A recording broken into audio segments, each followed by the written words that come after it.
गांधी प्रधानमंत्री होंगे 2024 में। 2024 में राहुल गांधी देश के प्रधानमंत्री होंगे, नेतृत्व करेंगे, हम फौजी करके दिखवाएंगे।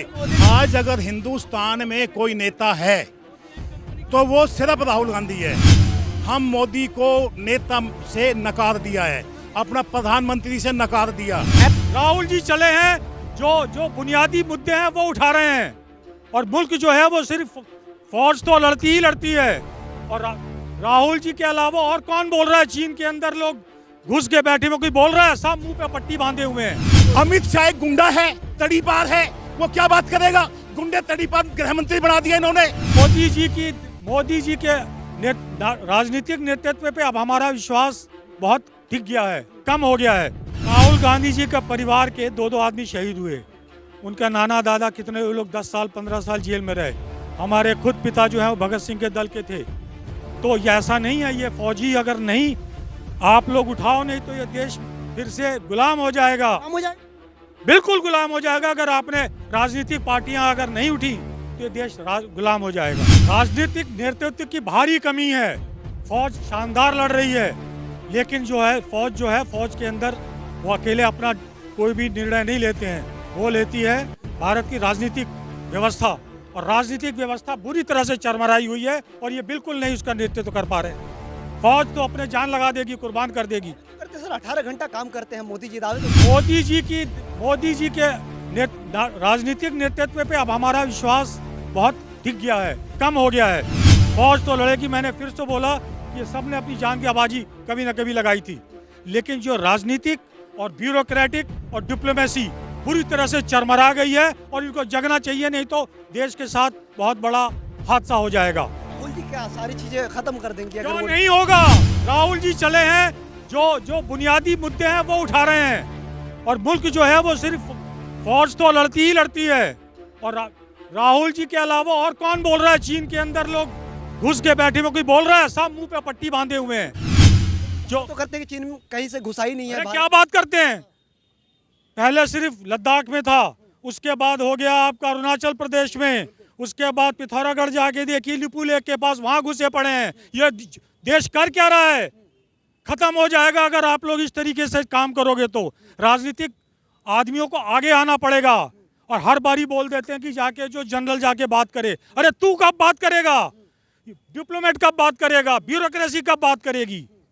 वो किस लिए बैठे हुए? क्यों दिल्ली के अपने छोड़े? वो 56 इंच का सीना पाकिस्तान तो ऐसे 56 इंच का हो या 115 इंच का सीना हो, अगर आपको देश को बचाना है तो ये जितने भी ब्यूरोक्रेसी बाबू लोग बैठे हुए हैं, डिप्लोमेट बैठा है और नेता बैठे हैं, वो आगे आए, बात करें। 18 राउंड फौजियों से करा लिया, तो तू क्या कर रहा है? तुम यहाँ पर तुमने राजनीति संभाली हुई है, सत्ता संभाली हुई है, तुम कब आगे आ जाओगे? तुम क्यों नहीं बात करते हो? मोदी जी हमेशा से दावे कर रहे हैं कि हमने सेना को इतना मजबूत बना दिया कि पूरे वर्ल्ड। तो तुम क्या करो फिर? छोड़ दो गद्दी। फौज तो लड़ी रही है, आपका क्या काम है? आप क्यों नहीं लड़ रहे हो? आप क्यों नहीं आगे आ रहे हो?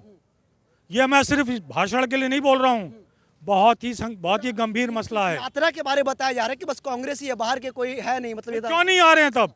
नहीं, इस यात्रा के बारे में कहते हैं बस कांग्रेस ही है, बाहर के कोई सपोर्ट। राहुल गांधी जी का परिवार के दो आदमी शहीद हुए, उनका नाना दादा कितने लोग 10 साल 15 साल जेल में रहे।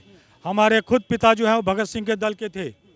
तो ये ऐसा नहीं है, ये फौजी अगर नहीं आप लोग उठाओ नहीं तो ये देश फिर से गुलाम हो जाएगा।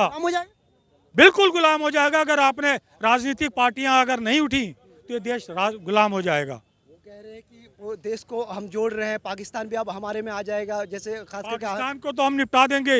आप बात करो चीन की, अगर चीन इसी तरह से काम करता रहा तो वो पहुंच जाएगा तेजपुर तक। जग जाओ हमारे देश के आकाओं, मेरे देश के नेताओं, जग जाओ। राहुल गांधी जी क्या अगर प्रधानमंत्री बन गए? आप जुड़े, ये जुड़े, पूरे सब लोग जुड़ गए। कहते हैं कि इनमें मैच्योरिटी नहीं है, कहीं ना कहीं। किसने बोल दिया? क्यों? किसने बोल दिया?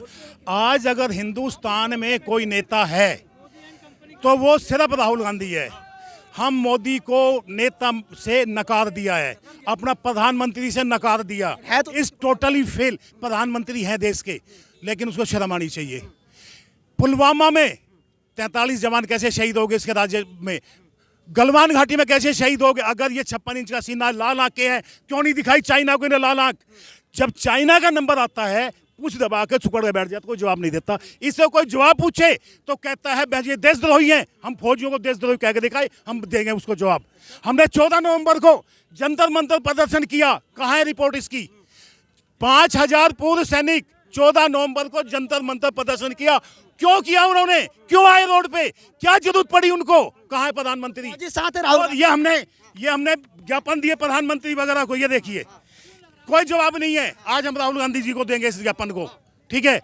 1 रैंकमैन पेंशन, डिसेबिलिटी पेंशन, क्या माना जाए एक्स फौजी एक्स आर्मी राहुल के साथ है?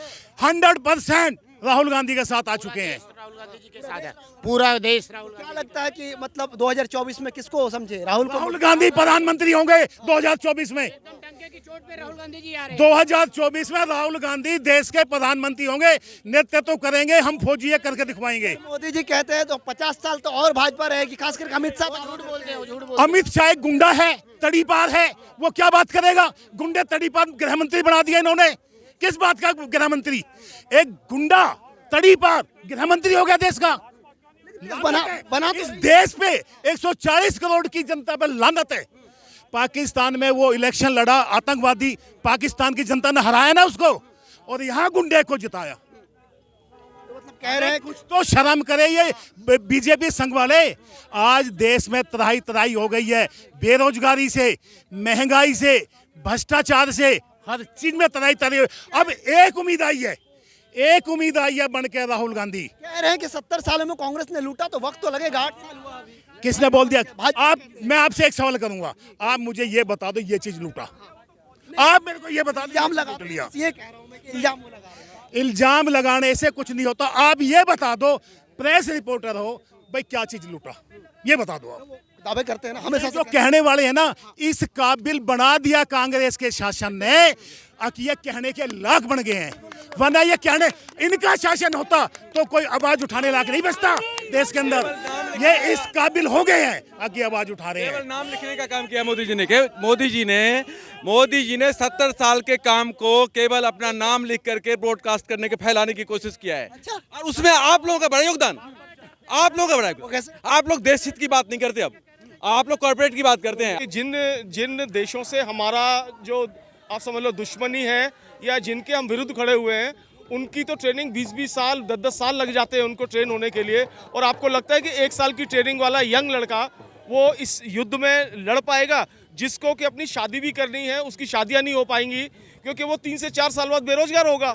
गवर्नमेंट ने न तो उसको ये बोला कि हम उनको यहाँ विस्थापित करेंगे, या उनको सर उन्होंने कहा है कि सबसे पहली बात कि एक तो कैलाश विजयवर्गीय ने कहा कि हम उसे गार्ड बना देंगे। मोदी जी कहते हैं पकौड़ा तलने वाली बिजनेस से काफी सारे बीजेपी गवर्नमेंट का वन वे कम्युनिकेशन है। वो सिर्फ अपने मन की बात कहते हैं, पब्लिक की कोई बात नहीं सुनते हैं। हमारे पास ना तो कोई आया, ना हमारा कोई ऐसा कोई प्लेटफॉर्म नहीं है जिसमें कि हमें सुना जाए। और वो तो ये कहते हैं मेरे मन की बात क्या है, पब्लिक के मन की बात सुनेंगे ना, तभी तो ये हुजूम उगड़ा है। कहते हैं सर चाइना लाल आंखों से हमारी डरती है, मतलब ये कि मोदी जी वो मोदी जी कहते हैं जी, मोदी जी कहते हैं आर्मी जो कर रही है वो अपने हिसाब से बहुत कुछ अच्छा कर रही है, और वो अपने दम पे कर रही है। गवर्नमेंट ये कहे कि हमने लाठी डंडों से युद्ध नहीं लड़े जाते। उन फौजियों को, उनके परेशान जो लोग हैं, या उनके पीछे जो उनकी जो परिवार बैठा हुआ है, उनके लिए वो क्या कर रहे हैं? वो कुछ भी नहीं कर रहे। उसके लिए जी बहुत सही लड़ रही है। सिर्फ एक पहली बार ही बीजेपी गवर्नमेंट में फौजी सड़कों पे आए, किसान सड़कों पे आए, तो आपको लगता नहीं है कि कुछ परेशानी है? लेकिन मन की बात कह देने से, उनकी मन की बात से कुछ नहीं होता। पब्लिक की मन की बात उन्हें सुननी पड़ेगी, और वो सुनाने के लिए हम यहाँ आए हुए हैं।